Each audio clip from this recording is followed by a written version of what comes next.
મારા ઘરની પરિસ્થિતિ ખૂબ જ ગરીબ હોવાથી ભણતર પૂરું કર્યા પછી મેં શહેરની એક કરિયાણાની દુકાનમાં કામ કરવાનું શરૂ કર્યું. દુકાનના માલિક સ્વભાવથી ખૂબ સારા હતા. તેમને એક દીકરી હતી જે દેખાવમાં ખૂબ જ સુંદર હતી. માલિક બીમાર રહેવાને કારણે તેના બદલે દુકાન પર તેની દીકરી આવવા લાગી. ધીમે ધીમે અમારી સારી મિત્રતા થઈ ગઈ. એક દિવસ બપોરનો સમય હતો. અમે ભોજન કરીને આરામથી બેઠા હતા. વાતો કરતા કરતા અચાનક મારી નજર તેની નજરથી ટકરાઈ ગઈ. અને ત્યારે કંઈક એવું થયું. મિત્રો, વિડીયોમાં આવતા નામ, પાત્ર અને ઘટના ફક્ત કાલ્પનિક છે. તેનો કોઈ પણ જાતિ, ધર્મ કે વ્યક્તિ સાથે સંબંધ નથી.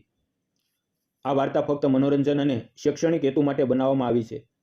અન્યથા તેને તે રીતે જુઓ. મિત્રો, કહાનીમાં આગળ વધીએ. મારું નામ ભરત છે. મારી ઉંમર 29 વર્ષની છે અને હું એક નાનકડા ગામમાં રહું છું. હું ફક્ત 12 ધોરણ સુધી જ ભણી શક્યો, કારણ કે ઘરની આર્થિક પરિસ્થિતિ ખૂબ જ ખરાબ હતી. તેથી આગળ ભણી શક્યો નહીં. 12મું ધોરણ પૂરું કર્યા પછી હું ખેતરમાં કે પછી શહેરમાં જે પણ કામ હતું તે કરવા લાગ્યો. મારા એક મિત્રની ઓળખાણથી મને શહેરની એક કરિયાણાની દુકાનમાં કામ મળી ગયું. તે દુકાન મારા ઘરથી અંદાજે 10 કિલોમીટર દૂર હતી. હું રોજ સવારે 8 વાગે દુકાન પર જતો અને સાંજે 6 વાગે ઘરે પાછો આવતો. જ્યાં હું કામ કરતો હતો તે માલિક ખૂબ જ ઈમાનદાર અને સારા સ્વભાવના હતા.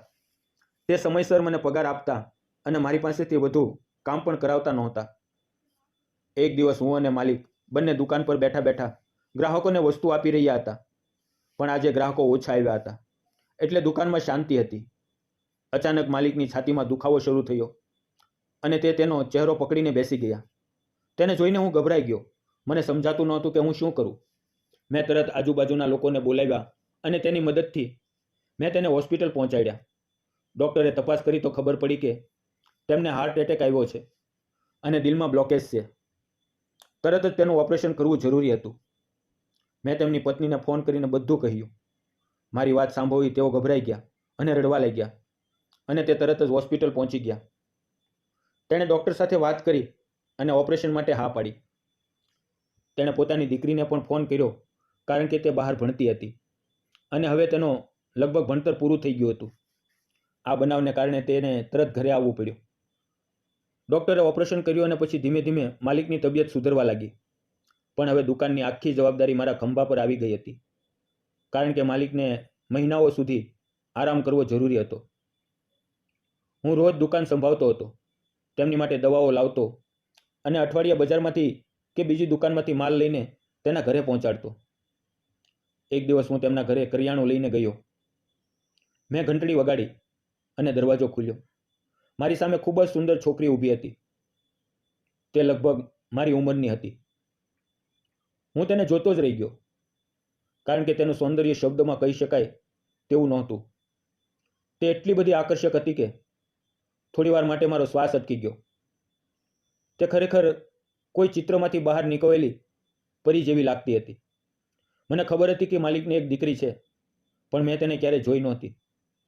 તેને જોઈને મારું હૃદય અજીબ રીતે ધબકવા લાગ્યું અને મને લાગ્યું કે જીવન મારી આગળ કોઈ નવો વાંક લઈને ઊભું છે. તેણે મને જોઈને મીઠું સ્મિત આપ્યું અને અંદર આવવા માટે ઈશારો કર્યો.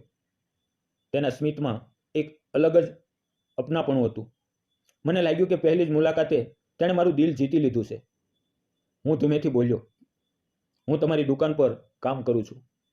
ત્યારે તે હસીને બોલી, મને ખબર છે.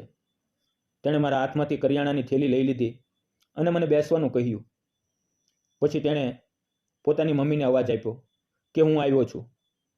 ત્યારે માલકીન બહાર આવી અને બોલી, તું બેસ, હું ચા બનાવી લાવું. મેં કહ્યું, મેડમ, હું દુકાન બંધ કરીને આવ્યો છું. મારે જલ્દી દુકાન ખોલવા જવું પડશે. તે હસતા હસતા બોલ્યા, 5-10 મિનિટ મોડી ખુલશે તો કંઈ વાંધો નહીં, પણ ચા પીને જજે. તારા લીધે અમને ઘણો સહારો મળ્યો છે. જો તે સમયે તું દુકાને ના હોત તો માલિકનું ધ્યાન કોણે રાખ્યું હોત અને આજે કંઈક ન બનવાનું બન્યું હોત. તેના આવા શબ્દોથી મારી આંખોમાં આંસુ આવી ગયા, કેમ કે તેના અવાજમાં આભાર અને મમતા બંને હતા. માલિકની દીકરી પણ ત્યાં હતી. તે મને ધ્યાનથી જોઈ રહી હતી. તેની આંખોમાં પણ મારા માટે આદર અને અપનાપણું દેખાઈ રહ્યું હતું. થોડીવાર પછી માલિકની દીકરી પોતાના નાજુક હાથોમાં મારી માટે ચા લઈને આવી. મેં ચાનો કપ લીધો અને ચા પીવા લાગ્યો, પણ મારી નજર ચા પર ઓછી અને તેના પર વધારે હતી. તે મારી સામે ઊભી રહી અને મીઠા અવાજમાં બોલી, થેન્ક યુ, તમે મારા પપ્પાની સંભાળ લીધી. તમારો ખૂબ ખૂબ આભાર.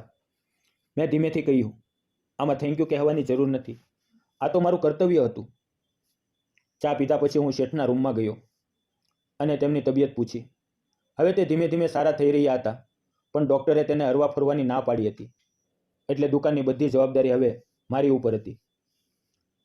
મેં પણ તેને ખાતરી આપી કે તમે ચિંતા ન કરો, હું દુકાન સારી રીતે સંભાળીશ. એ રીતે 5-6 દિવસ વીતી ગયા. પછી એક દિવસ હું દુકાન પર હતો ત્યારે અચાનક માલિકની છોકરી ત્યાં આવી.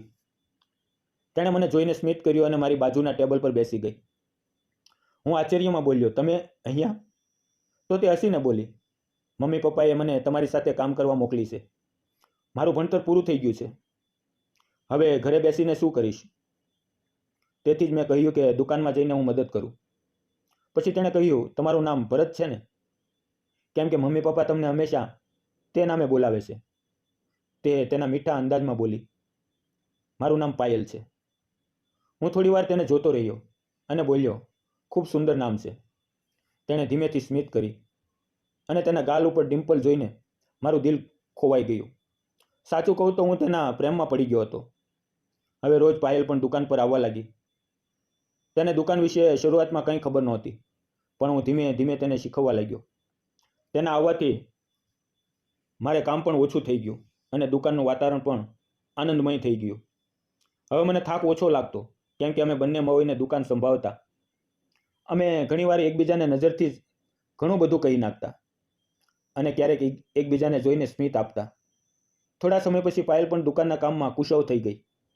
હવે અમે સાથે જ બપોરે ભોજન કરતા. એક દિવસ તે હસીને બોલી, ભરત, આજે આપણે સિનેમા જોવા જઈએ.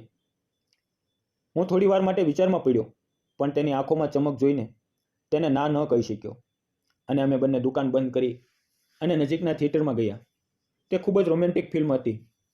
ફિલ્મ જોતા જોતા ખબર જ ન પડી કે ક્યારે અમારા હાથ એકબીજાના હાથમાં આવી ગયા. ત્યાર પછી અમે બંને વધુ નજીક આવ્યા.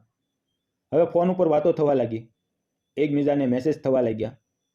બંને વચ્ચે પ્રેમભરી વાતો ચાલુ થઈ ગઈ, પણ મારા મનમાં એક કશમકશ ચાલતી હતી, કેમ કે હું તો એક નોકર હતો અને અમારા બંને વચ્ચે જમીન આકાશ જેટલો ફરક હતો.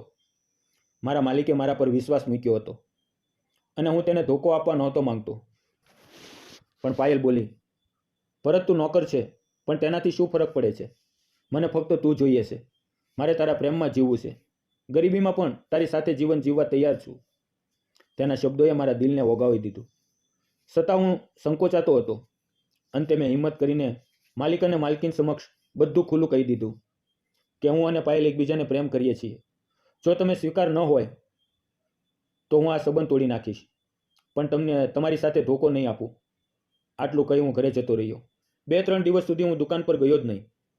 પછી અચાનક માલિકનો ફોન આવ્યો અને હું જ્યારે તેના ઘરે ગયો તો માલિક અને માલકીન અને પાયલ મારી રાહ જોઈ રહ્યા હતા. માલિકે કહ્યું, ભરત, તું ખૂબ જ સારો માણસ છે. તારી ઈમાનદારી તારી સાચી ઓળખાણ છે. મારી દીકરી તને પસંદ કરે છે અને હું જોઉં છું કે તું પણ તેને દિલથી પ્રેમ કરે છે. એટલે અમે બંનેએ તમારા લગ્ન માટે હા કરીએ છીએ. તેની વાત સાંભળીને મારી આંખોમાં આનંદના આંસુ આવી ગયા. થોડા દિવસમાં અમારા બંનેના લગ્ન ખૂબ ધામધૂમથી થયા. એ દિવસ મારા જીવનનો સૌથી સુંદર દિવસ હતો. આજે પણ પાયલ મને એટલો જ પ્રેમ કરે છે જેટલો લગ્ન પહેલાં કરતી હતી. મિત્રો, સાચા પ્રેમમાં પૈસા, દરજ્જો કે પરિસ્થિતિ મહત્વની નથી. મહત્વનું છે દિલનો સત્કાર અને ઈમાનદારી. પૈસાથી સાચો પ્રેમ ખરીદી શકાય નહીં, પણ પ્રેમથી જીવનને સોનામાં ફેરવી શકાય છે. જો મારી આ નાની એવી પ્રેમ કથા તમને ગમી હોય તો પ્લીઝ વિડીયોને લાઇક, ચેનલને સબસ્ક્રાઈબ અને નાની એવી કોમેન્ટ જરૂર કરજો. ફરી મળશું આવતીકાલે એક નવી વાર્તાની અંદર. ત્યાં સુધી આવજો અને વિડીયો પૂરો જોવા બદલ આપ સૌ મિત્રોનો દિલથી ખૂબ ખૂબ ધન્યવાદ. ફરી મળશું મિત્રો આવતીકાલે. ત્યાં સુધી આ તમારા ગુજરાતી મિત્રને રજા આપો. ધન્યવાદ મિત્રો.